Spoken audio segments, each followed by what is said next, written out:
A very good afternoon to you, Betty Kiptum there, the broadcasting house. Yes, indeed, just as you mentioned, I'm coming to you live from Jamia Mosque here in the capital, just to paint a picture of what is happening about the abduction of Professor Hassan Nandwa, together with his client Elgiva Abwire, and a number of organizations drawn from the Law Society of Kenya, Amnesty International, Kituo cha Sheria. You also have Kenya Human Rights Commission. I've gathered here to condemn in the strongest term possible the abduction of Professor Hassan Nandwa, who we are told that already he is at Mwingi, and a number of lawyers are actually together with him just to give him the hope and talk about this particular abduction. And of course, we are told that he has not been given an opportunity to give a statement of that horrifying incident where he was abducted. Painting a picture of this particular instance, I'm joined by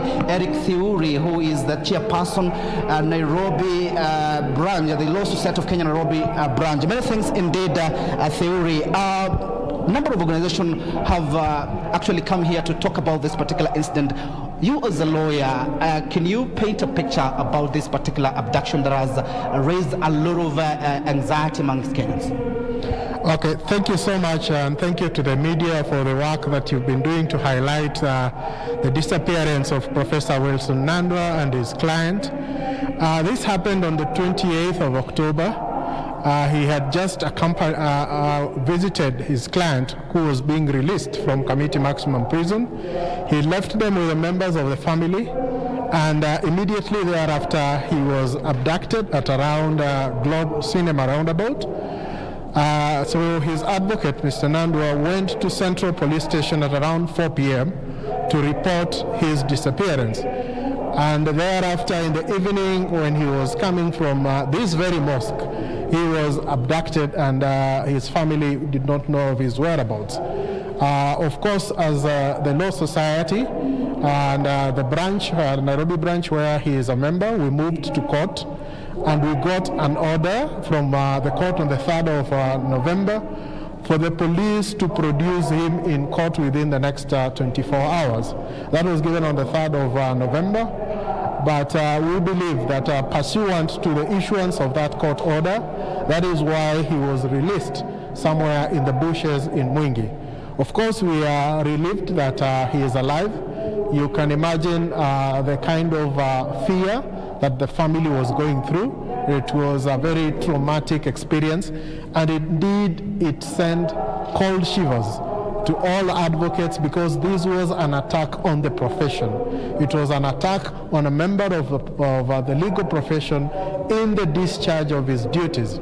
And we felt that the state agencies, and we are so sure that this is the action of state agencies if you consider the manner in which the abduction was conducted.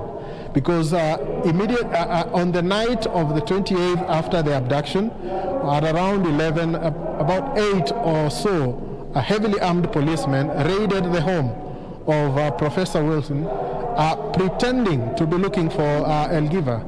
So you can see that this is a pattern. Elgiva Abwire was abducted, and together with the people who are accompanying him, they were released. Now Professor has been released. So the only person who's unaccounted for at this time remains to be his client Abwire.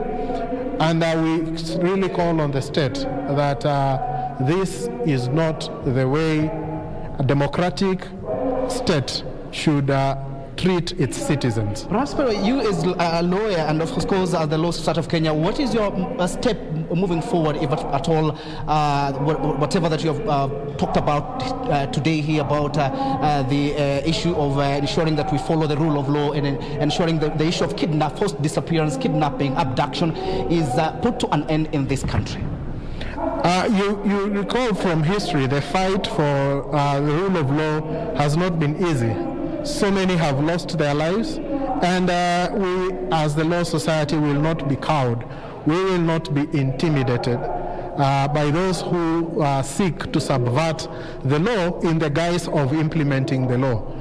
So we will continue with the court action that is ongoing. We will be appearing before the judge this afternoon to appraise the court of the latest developments, and also still call for the police to come and give an explanation as to the whereabouts of Mr. Hassan's client, because it is clear from the evidence and from the pattern of the abduction that the police know where he is, or if they don't know where he is, they know who abducted him. And so we will continue with that court action. We will not be intimidated, and in the event that this unfortunate state of affairs is not put to an end, we will be... That is Eric Theory, the chair of the Law Society of Kenya, Nairobi branch, speaking with Timothy Kipnusu and just giving updates on the case of the abducted lawyer, that is Professor Hassan Nandwa, who was found in Mwingi. He is alive. The family has confirmed the lawyer was abducted on 28th of October when he was coming from Jamia Mosque, where our reporter Timothy Kipnusu is, and he shall be filing a report for us later in the day.